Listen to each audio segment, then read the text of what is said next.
In this video, we are going to understand the different types of inverter circuits available. So inverters. Topic is inverter. Inverter is very simple, right? When you have an inverter like this, if you give 0, you're going to get 1. If you give 1, you're going to get 0, right?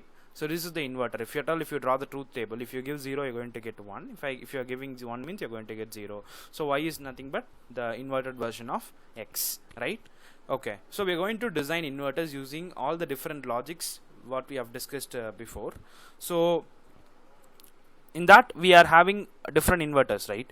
So all the inverters, you have to remember one thing: the pull down network is compulsory. The pull down network will have one NMOS transistor. Okay, one NMOS transistor in the pull down network, right?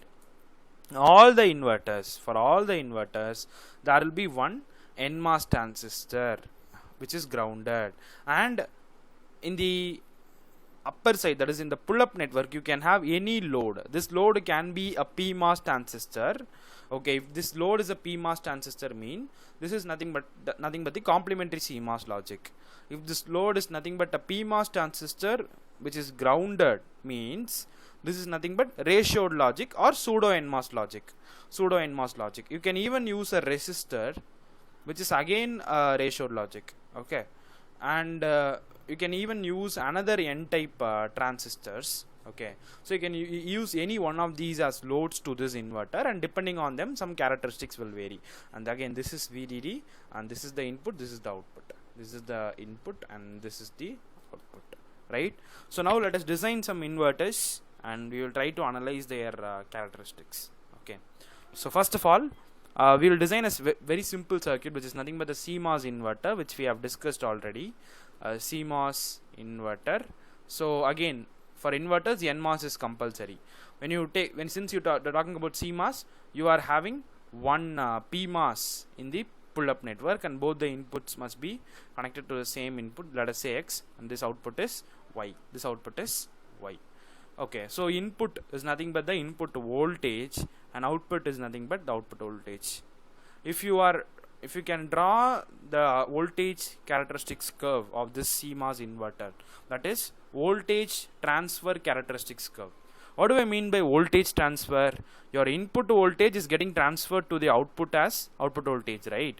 So this is called as voltage transfer. That is output voltage divided by the input voltage. The gain is nothing but the voltage transfer.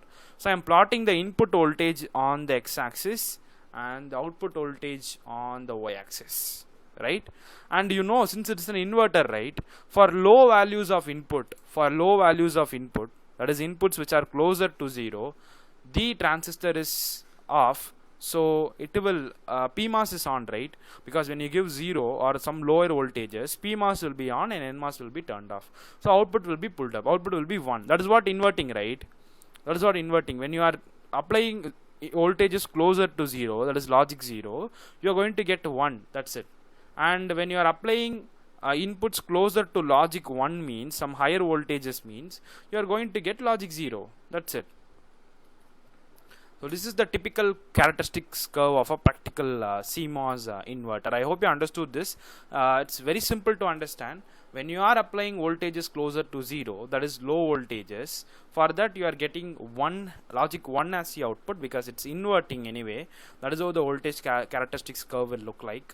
And when you are applying voltages which are closer to logic 1, which are very high voltages, for high voltages, if you invert them, they will become very, very low. So that's why you are getting voltages closer to logic 0, whereas here you are getting voltages closer to logic 1. There are some terminologies that are getting involved in this voltage transfer characteristics curve, which we will discuss later. And thanks a lot for us.